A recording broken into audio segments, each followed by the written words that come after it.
Imagina que cada martes el latido de Roma se paralizara. Nadie abría un comercio. No se celebraban bodas ni se embarcaban naves por temor al caos. Qué fuerza invisible atemorizaba incluso al más valiente legionario. Bienvenidos a Entre Sangre y Poder, donde desvelaremos el misterio de los martes malditos y cómo la influencia de Marte, el implacable dios de la guerra, marcó el destino de un imperio. Si aún no formas parte de nuestra legión, suscríbete y acompáñanos en este viaje al corazón de la superstición. Imagina por un instante que despiertas al alba en una ciudad cuyas calles están vacías. El silencio es tan profundo que tus pasos resuenan como tambores de guerra. No hay carretas rodando, no hay pregones de mercaderes. Todo parece detenido por un miedo invisible. Ese miedo llevaba siglos enraizado en el corazón de Roma y cada martes reclamaba su tributo de cautela. Para entender cómo nació esa superstición mortal, debemos retroceder hasta los albores de la urbe eterna y descubrir el vínculo indisoluble entre la fundación de Roma, las leyendas fundacionales y el dios que regía la guerra, Marte.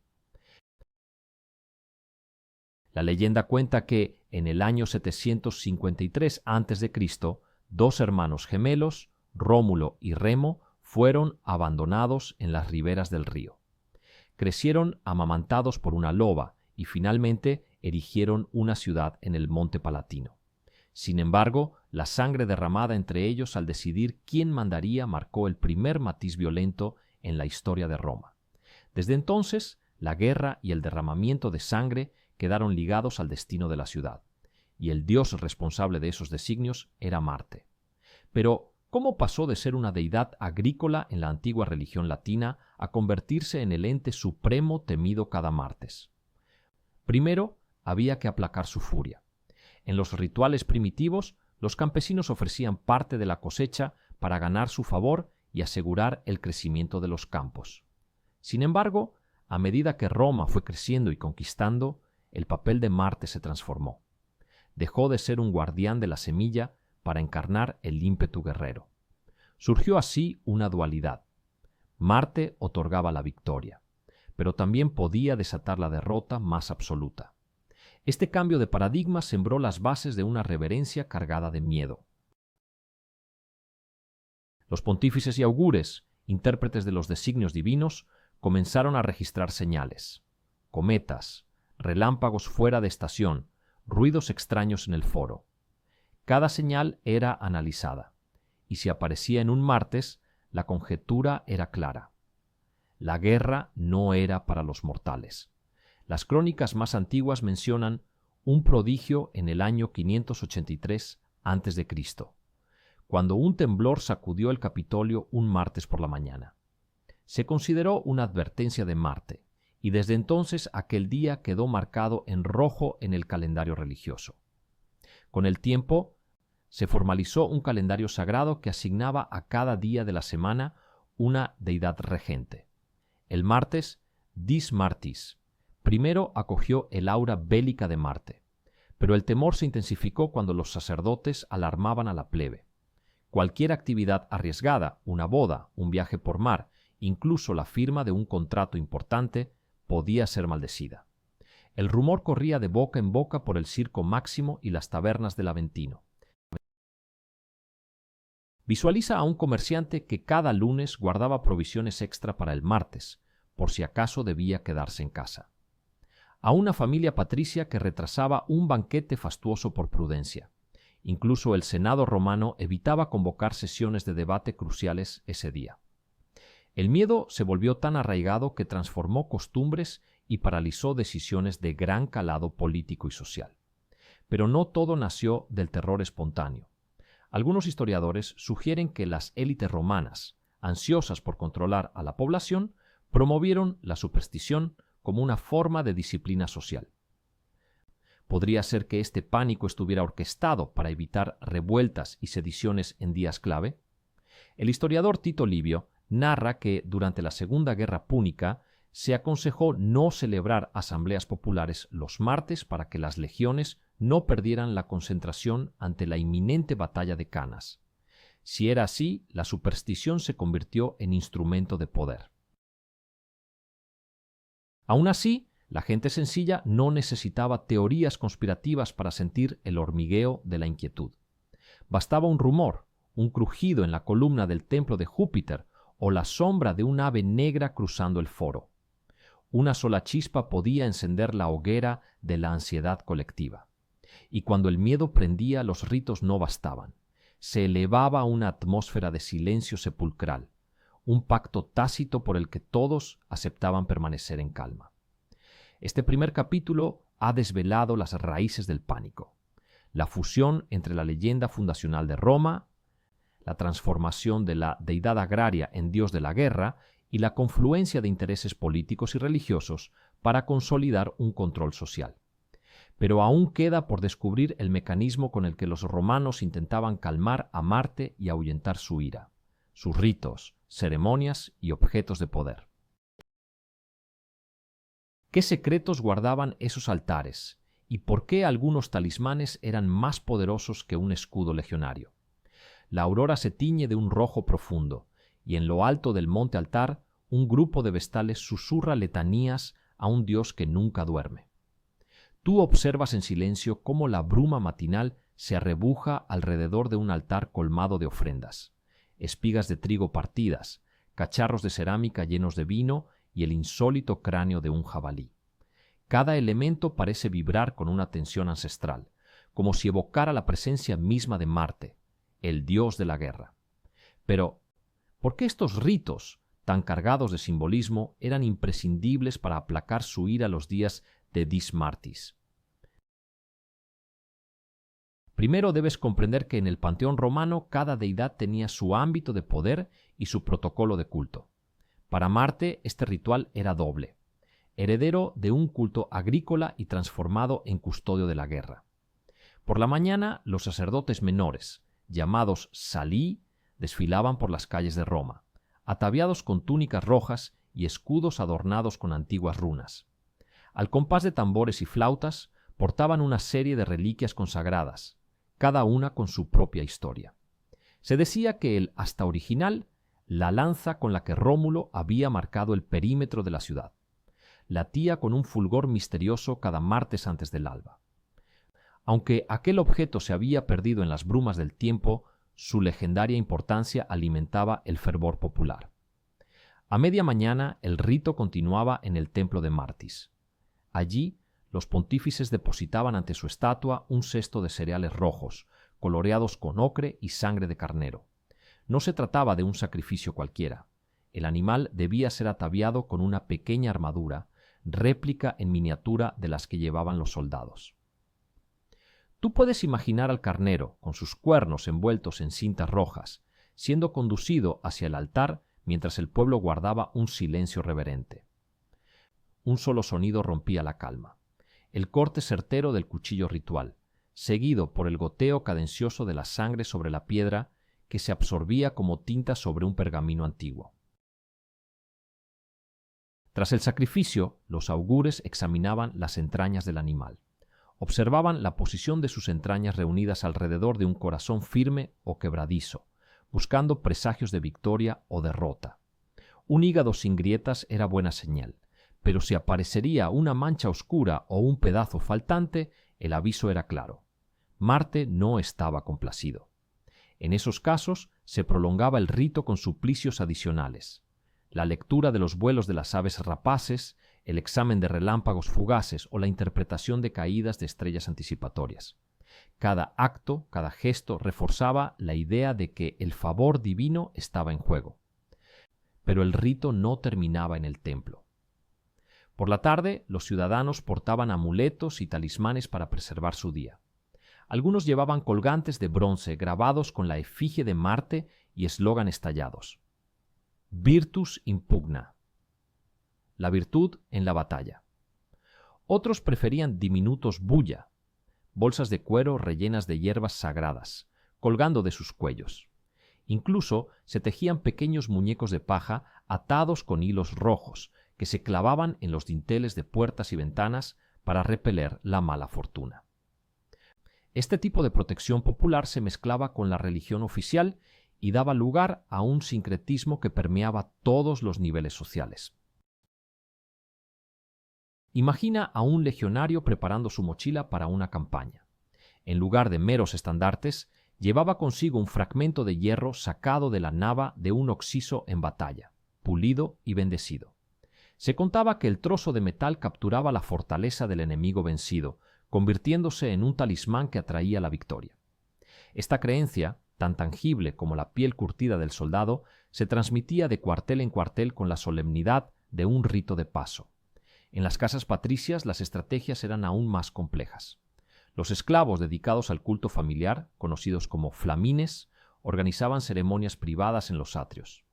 Allí, ante pequeñas imágenes de mármol de Marte, encendían incienso de pino y recitaban antiguos himnos en un latín arcaico que ni siquiera ellos comprendían del todo.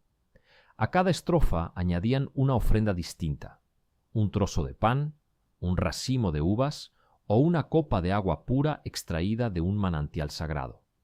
El propósito era doble: honrar al dios y refrenar los posibles augurios negativos del día. Pero a pesar de este despliegue de devoción, surgían tensiones. Algunos pontífices consideraban excesivas ciertas ceremonias privadas y llegaban a desacreditar amuletos populares. En el año 162 a.C., el Senado prohibió a los flamines elegir hierbas no aprobadas por la curia pontificia, temiendo que un mal brebaje pudiera ofender a Marte. Esta pugna puso de manifiesto el choque entre poder eclesiástico y fervor popular, y sirvió para recordar que, en Roma, la línea entre fe y política era difusa. A medianoche, muchos romanos todavía sentían un ligero eco de ansiedad. Se decía que, en la casa de las Vestales, las guardianas del fuego perpetuo encendían antorchas alrededor de la ciudad para iluminar el camino de las almas perdidas que, supuestamente, vagaban en martes oscuros. Aunque aquella actividad no formaba parte oficial del culto a Marte, simbolizaba la búsqueda de luz en la noche del temor. Y aquí llega el primer cliffhanger de este capítulo. ¿Realmente servían para algo todos estos ritos? Algunos cronistas apuntan que, tras una serie de sacrificios masivos en el año 147 a.C., un ejército recién reclutado obtuvo una victoria sorprendente contra tribus al norte de los Apeninos. Pero, ¿fue la intervención de Marte o la habilidad de los generales romanos lo que marcó la diferencia? Mientras Italiano Livio y Plutarco registraban el suceso en sus crónicas, otros historiadores más escépticos anotaban en sus pergaminos que las victorias tenían raíz en la estrategia militar y la superioridad táctica, no en la voluntad divina. Esta discusión marcó un punto de inflexión. Muchos empezaron a preguntarse si los ritos no eran, en el fondo, una muestra de control social y una manera de canalizar la presión de la guerra hacia rituales que calmaban mentes más que dioses. Para ti que observas desde el presente, los talismanes pueden parecer meras supersticiones, pero en la Roma antigua funcionaban como una red de seguridad psicológica. La creencia en el poder de las reliquias creaba cohesión. Unir al pueblo en un mismo ritual reforzaba la estabilidad interna. Y cuando el miedo se tornaba un rito común, también se convertía en un instrumento de unidad. Al final de este segundo capítulo, comprendes que los ritos y reliquias de Marte no eran un simple desfile de símbola. Eran el reflejo de una sociedad en constante tensión entre el orden y el caos, que buscaba aplacar al dios de la guerra con ceremonias tangibles. Pero el enigma persiste. ¿Hasta qué punto la superstición definió el destino militar y político de Roma?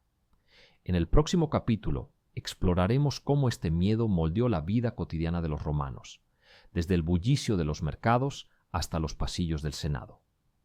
¿Puede una superstición detener el pulso de una ciudad de 1 millón de almas? El alba tiembla con un silencio apenas roto por el graznido de una corneja solitaria. Tú recorres las calles adoquinadas de Roma y te asombra la quietud. Los carruajes permanecen inmóviles, los puestos del mercado cerrados y los ciudadanos paseando con paso vacilante, como si cada respiración pudiera despertar la furia de un dios. Ese era el pulso real de la ciudad milenaria cuando llegaba el martes. No se trataba solo de ritos formales o ceremonias lujosas. La superstición se filtraba en cada ladrillo, en cada conversación y en cada decisión de ciudadanos comunes. Recuerda al panadero del Esquilino. Cada lunes al caer la tarde, ajustaba el fuego del horno para que el pan estuviera listo el miércoles y nunca abría su panadería en martes. Si alguna pieza sobraba del lunes, la regalaba al vecino o la guardaba en un aljibe de barro, temeroso de que el aroma del pan pudiera despertar la cólera de Marte. Tú puedes imaginar su aprensión. ¿Y si el pan no fermentaba? ¿Y si la levadura caía muerta, acusada de sacrilegio por haber trabajado en el día maldito? A unas cuantas calles, una matrona patricia se asegura de que las sirvientas hayan limpiado bien el atrio antes de que el día caiga en martes.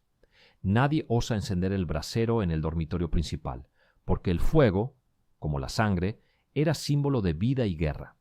En su lugar, se recuesta bajo un manto pesado, sus pensamientos girando en torno a la invitación que pospuso, el gran banquete de compromiso de su hija, trasladado por miedo a una maldición invisible. Tú, espectador de esta escena, puedes sentir la tensión, una simple escena convertida en acto de rebelión contra el temor. Mientras tanto, en el foro romano, los comerciantes de especias y telas doblan sus mercancías. Los clientes habituales, esos libertos que vendían aceitunas de barro o pescado salado, guardan silencio, susurrando oraciones para esquivar el infortunio. Un poeta ambulante se atreve a declamar un verso improvisado. En martes ruge Marte, en martes nace el miedo. Deja tu espada en el templo y tu voz en el credo.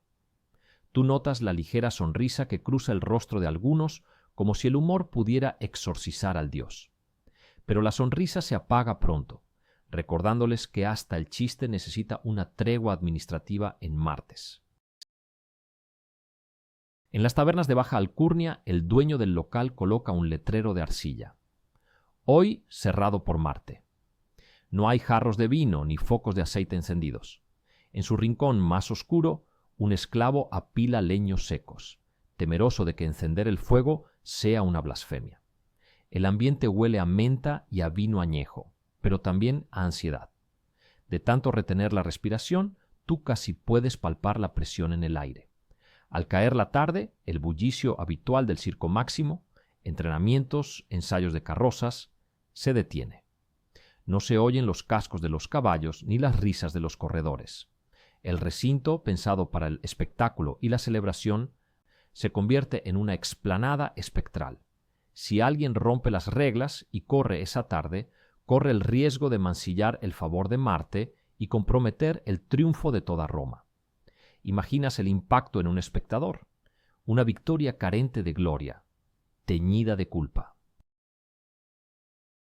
En el Senado, la jornada es aún más delicada.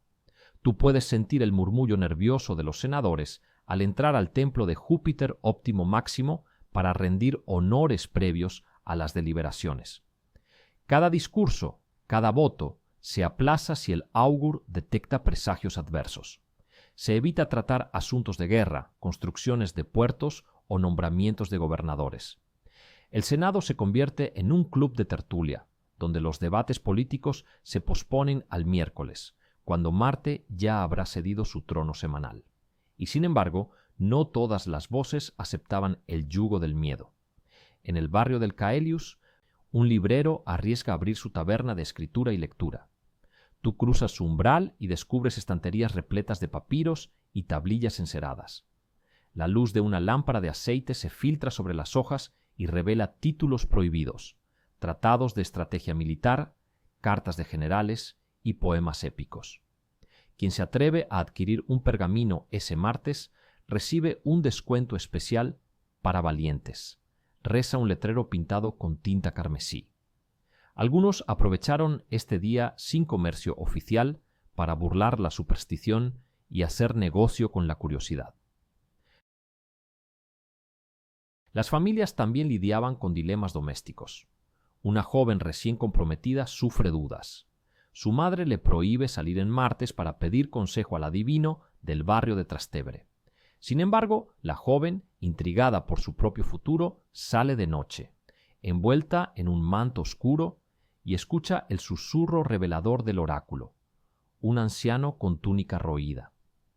Tú, que escuchas desde lejos, casi sientes el escalofrío que recorre su nuca cuando el adivino le susurra: atiende al canto del gallo en el alba, pues tu destino decide si das el paso al altar o a la guerra interior.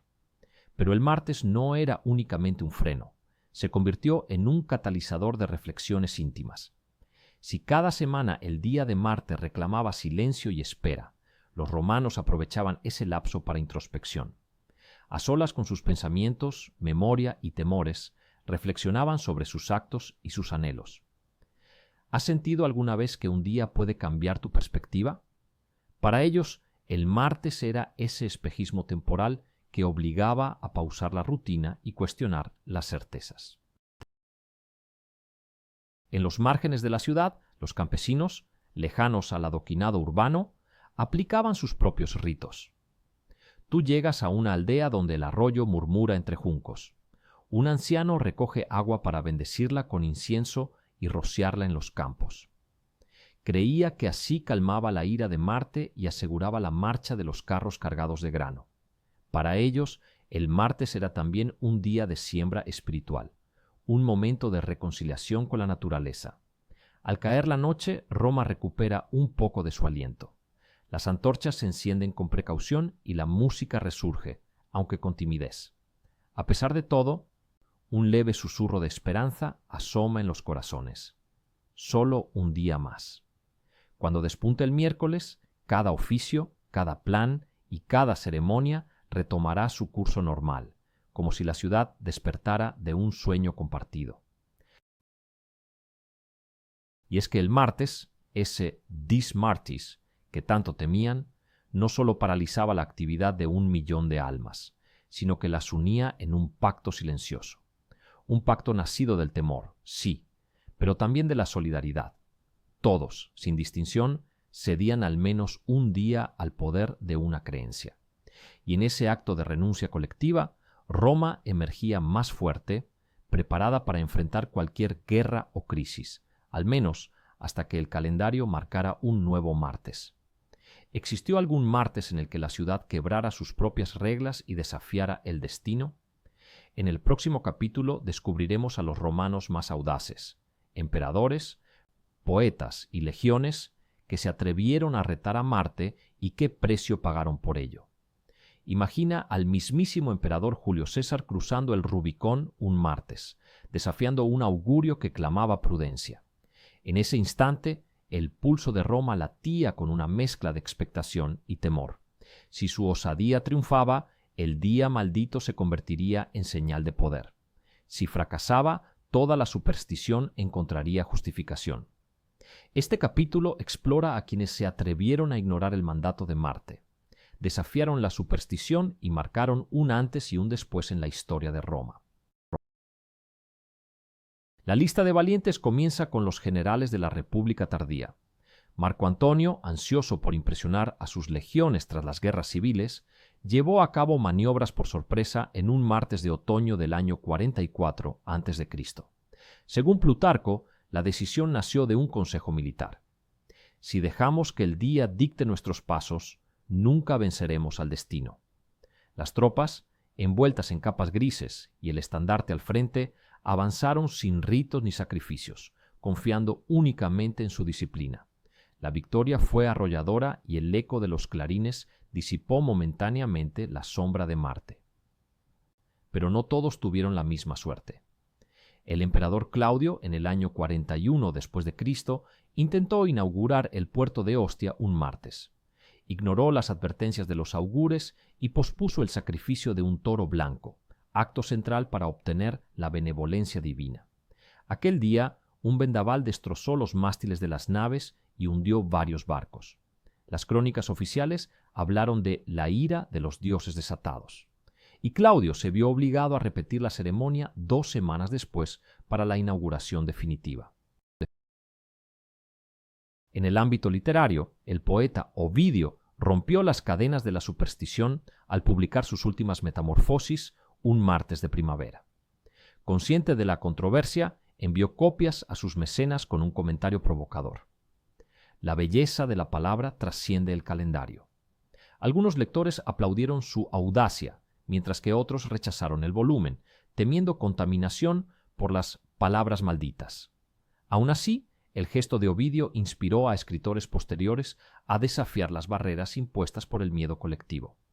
La ciencia tampoco fue ajena a la rebeldía. En el año 165 después de Cristo, Galeno decidió experimentar con hierbas medicinales en un martes destinado a la guerra. Desoyó la prohibición de su familia que lo había criado bajo la estricta observancia de los ritos. En su diario anatómico escribió: «Un día maldito no altera la sangre ni la razón». Su descubrimiento de un remedio para aliviar dolores articulares se atribuyó a su compromiso inquebrantable con la pesquisa, ignorando los temores populares. Pero la mayor de las transgresiones ocurrió en la cúspide del poder. Nerón, emperador del año 54 al 68 después de Cristo, celebró su coronación un martes, en un acto que desafió todas las normas del calendario sagrado. El Senado se dividió entre quienes proclamaban su valentía y quienes lo acusaban de sacrilegio. Una tormenta inesperada acompañó la ceremonia, y el estruendo del trueno se interpretó como protesta divina. Nerón, sin inmutarse, pronunció un discurso que comenzaba: «Si el cielo ruge, más fuerte rugirá Roma». A partir de entonces, algunos patricios empezaron a cuestionar la rigidez de los días consagrados y sugirieron flexibilizar el calendario para adaptarlo a las necesidades del poder. La rebelión también surgió en las legiones. En la frontera del Rin, un centurión, inspirado por la valentía de sus predecesores, lideró un asalto contra una tribu germana un martes de invierno en el año 79. Sus hombres coreaban: «Marte, acompáñanos en el combate». La victoria fue tan decisiva que se le concedió al centurión un triunfo excepcional, donde desfiló llevando un estandarte con la inscripción «Dis Martis Vincimus», «Vencemos en martes». Este momento simbolizó la transformación del martes de un día de miedo a una jornada de gloria para algunos. Sin embargo, estas excepciones aflojaron, pero no anularon el peso de la superstición. Las élites más conservadoras redoblaron sus esfuerzos por mantener la tradición. Organizaron un nuevo rito llamado Reapplicatio Martis, que consistía en repetir cada sacrificio incumplido con mayor pompa y solemnidad. En el año 172 después de Cristo, el Senado aprobó esta medida para castigar a quienes osaran ignorar los fastos. Una fortuna en especias debía destinarse a un banquete público y los narradores recitarían historias de guerras antiguas para recordar la importancia del respeto. Estos acontecimientos demuestran que la relación de Roma con los martes oscuros no era monolítica.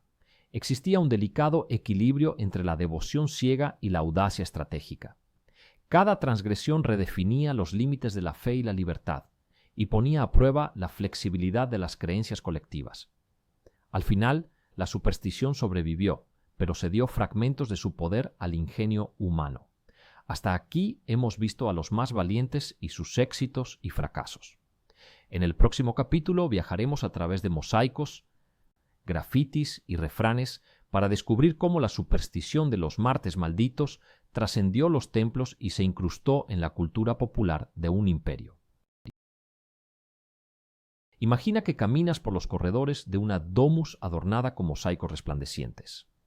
Bajo tus sandalias las teselas forman escenas de guerreros en combate, campesinos en labores agrícolas y, por supuesto, la figura imponente de Marte alzando su lanza.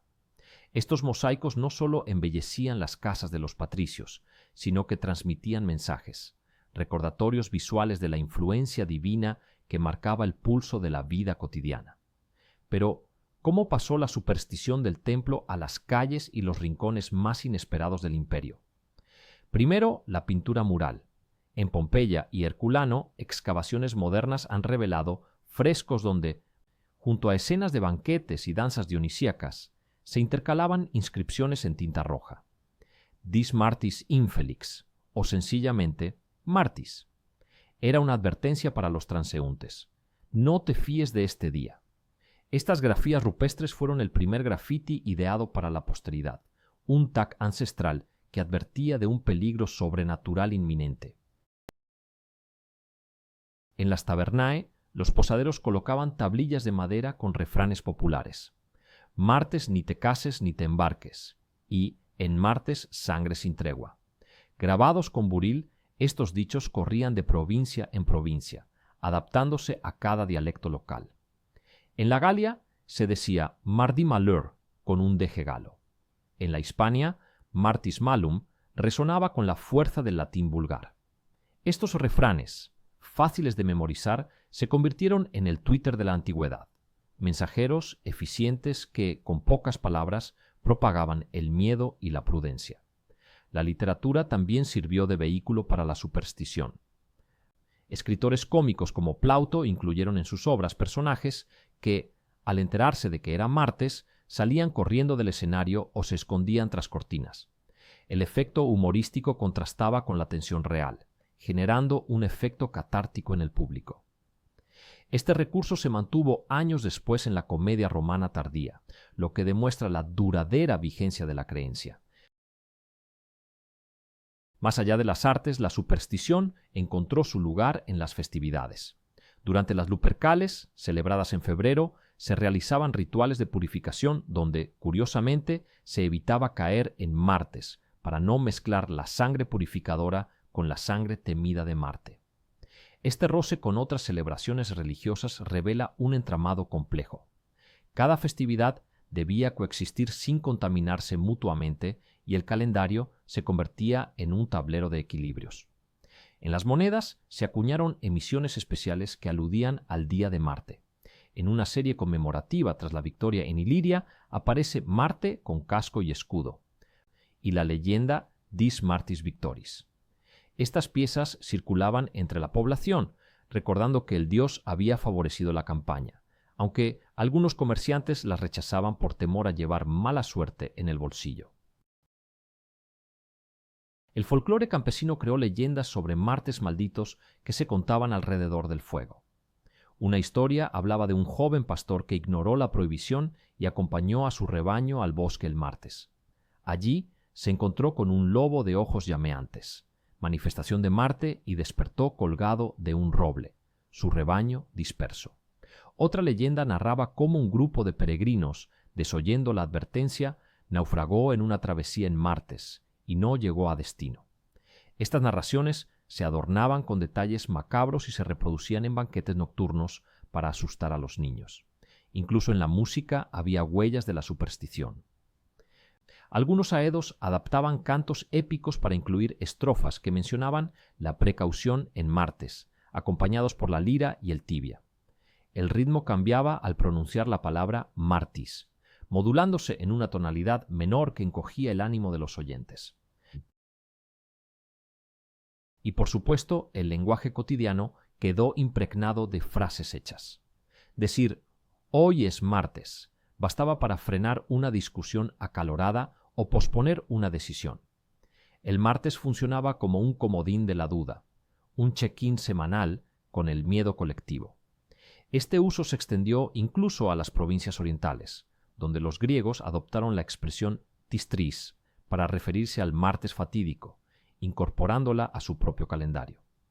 En el vasto imperio, el temor a los martes malditos era un pegamento cultural que unía a la diversidad de pueblos bajo un mismo rito de cautela. Al final, el viernes, con su promesa de ocio y desenfreno, se valoraba aún más gracias al recuerdo del martes silencioso.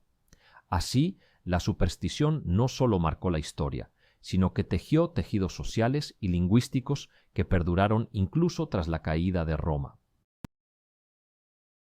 El miércoles, cuando el sol se alzaba sin sombras de superstición, Roma renacía.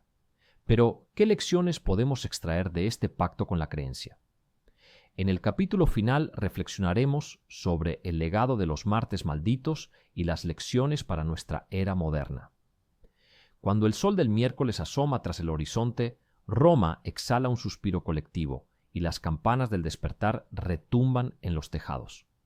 Sin embargo, el eco de los martes malditos perdura en la historia como un testimonio de cómo las creencias pueden moldear decisiones, economías y hasta el destino de imperios.